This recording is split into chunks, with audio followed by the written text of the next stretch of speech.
Hey Southeast, I hope you are doing well. Right now on Sunday mornings, we are going through the book of Exodus. And this last Sunday, we looked at Exodus 19, and that's when the Israelites are gathered around Mount Sinai, and God will then give them the law and all those things through Moses. And in Exodus 19, as we looked at on Sunday, there's just this really important passage. It's all important, but this is kind of the heart of the book of Exodus, and it's Exodus 19, 4 through 6. And here's what it says. You yourselves have seen what I did to the Egyptians and how I bore you on eagle's wings and brought you to myself. Now therefore, if you will indeed obey my voice and keep my covenant, you shall be my treasured possession among all peoples. For all the earth is mine, and you shall be to me a kingdom of priests and a holy nation. These are the words that you shall speak to the people of Israel.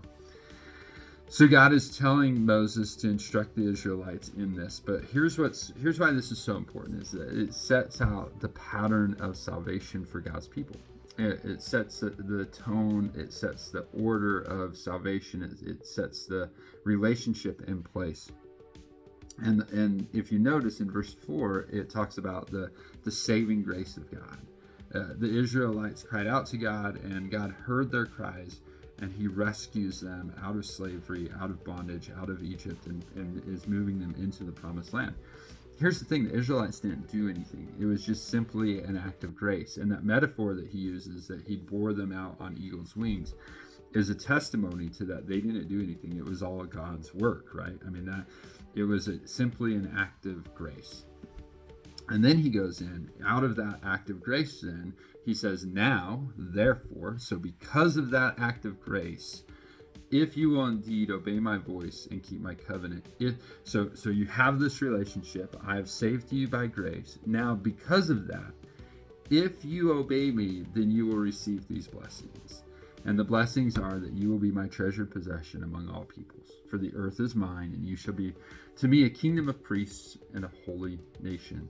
And that's so important to remember, that in our relationship with God, that there is this pattern, and it starts with grace. It always starts with grace, and then out of that grace is obedience, and obedience then leads to blessings. Notice that the Israelites were not saved because they kept the law. They haven't even received the law yet. And so it was always grace. And the problem is that sometimes we get turned around in that order. So we think like, if I obey, therefore I am accepted. And then we go into the rest of the stuff. And the problem with that is that creates legalism in our hearts. That creates it kind of puts a barrier between us and our relationship with God, is if we approach our relationship with God that way. Because if you do that, it's I obey and then I'm accepted. The question comes into our hearts of like, well, have I done enough? Have I been obedient enough? Have I crossed all the T's, dotted all the I's, all that stuff. Like, have I walked the line enough?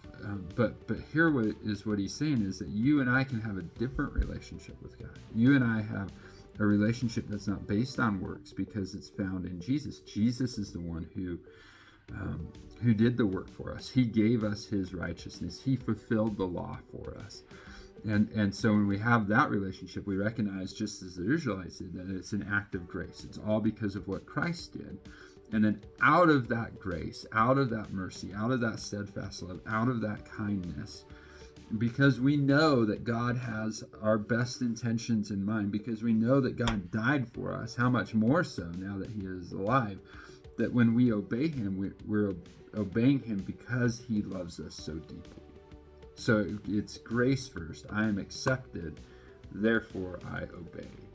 You see the different motivations? If you have this idea of legalism, of I obey and then I'm accepted, your motivation then is out of fear. And there can never be a healthy relationship that's built out of fear. But if it's based on grace, I am accepted because of what Christ did on the cross, therefore I obey. I'm accepted, therefore I obey. Then I'm motivated out of love and out of gratitude. And then we receive those blessings. And so, as the nation Israel, they were God's treasure. They are a kingdom of priests, and they are a holy nation. They are different from the world. And ultimately, we see that fulfilled in the church.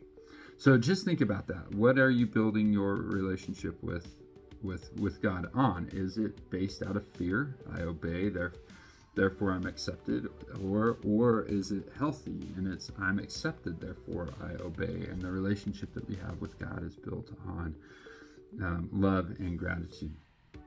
Hey, we got a couple things coming up that I want to make sure that you know about. Listen, I know that just there's a lot of people that are just tired and worn out and just frustrated with life and all of that. And I would argue that that's the perfect time to worship, to just surrender everything to God. And so what we've been doing, what we started doing, is that we're starting these worship nights. And so we have one that's coming up. It's called Illuminate. We're calling it something, but it's Illuminate, a night of praise and worship, and that's on Friday the 25th. Make sure that you mark your calendar for that. And then on the 27th, we have Trunk or Treat, and make sure that you sign up to bring a car or invite kids, all that stuff. It's just going to be a great time. This is, I think, the third or fourth year that we've done it. It's always been a great turnout, and it's just a way that we can serve the community. And then coming up, I'm super excited for this. The first weekend in November is our men's retreat. And so I hope you can, if you're a guy, I hope you can join us for that. Hey, Southeast, I love you so very much, and I'm praying for you. Please let me know if there's anything I can be specifically praying for, and I will see you soon.